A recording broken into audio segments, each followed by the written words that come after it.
Deputy Leader of the Opposition. Mr President, my question without notice is to the Deputy Leader of the Government, the Minister for Primary Industries, Minister for Regional Water and Minister for Trade and Industry. Minister, given the importance of the Murray-Darling Basin Plan to farmers, the community and the environment, and given that negotiations are continuing at the federal level with the aim of increasing flows and putting a stop to water theft, why are you now threatening to take New South Wales out of the plan? What plan? The one that theft, water theft. Flies out of the clock. The one Federal Labor did over yesterday. Stop the clock. Flies out of the clock.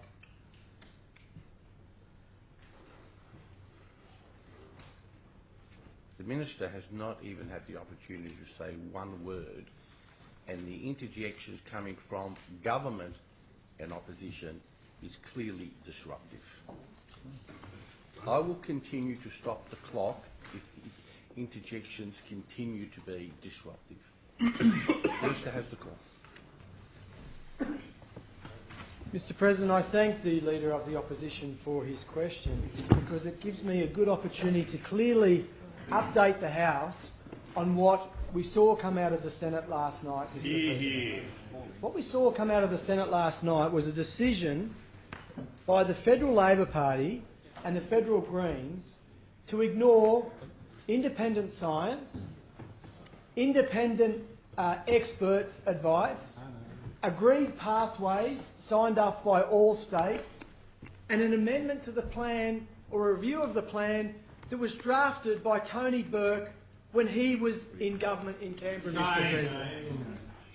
And the member opposite asks why we would take the decision now to withdraw from the plan. And I'll clearly explain this, Mr President. New South Wales has met every one of its... wanted to get rid of the plan. Stop the clock.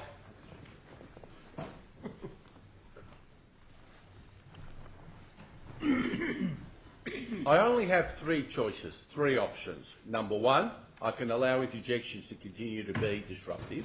Number two, I can call honourable members to order, and when I call them to order for the third time, I have to have them leave the chamber.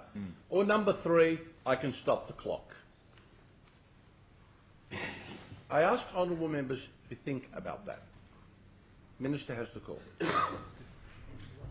Mr President, what we saw with the passing of the disallowance motion yesterday in the Senate, with the support of the Greens and the Labor Party, was a decision to ignore independent reports led by the Murray-Darling Basin Authority, reports that were completed by ecologists, economists, hydrologists, Mr President, reports that involved 4 years of consultation in talking to communities, experts and stakeholders, a report that provided a clear answer that there needed to be an amendment to the Northern Basin target, an outcome that was not disputed by anyone at the Ministerial Council table, including the South Australian Labor government, an outcome that was agreed, a process that was agreed, and everyone said that this should occur because the Murray-Darling Basin Plan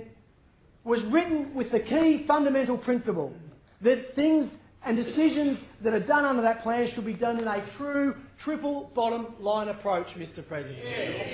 Now, yesterday in the Senate debate, and today we hear all of a sudden now that that report should be questioned because of compliance issues that we saw in New South Wales, compliance issues that we brought to this House, that I have not shied away from, compliance issues that I asked Mr Ken Matthews to investigate, compliance issues that I took to the Murray-Darling Basin Ministerial Council meeting in December. At this rate, the opposition will have the opportunity to ask one question.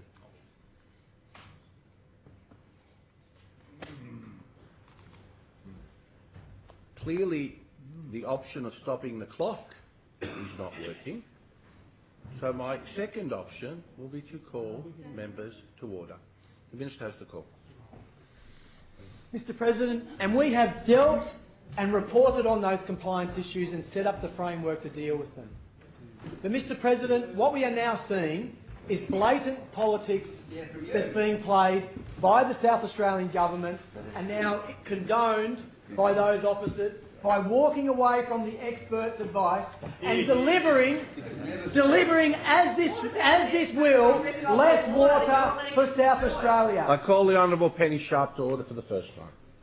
Stopping things like the toolbox measures that would protect environmental flows in the northern part of the basin as a result of this disallowance, Mr. President.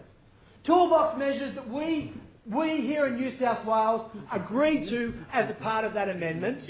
And the opposition spokesperson for the environment is now responsible to be condoning the actions of those in Canberra and South Australia to put at jeopardy $180 million of environmental water projects, the toolbox measures that will protect those environmental flows, because your mates in South Australia are getting a toweling and they're going to lose government. I hope your sellout is worth it. You should all be ashamed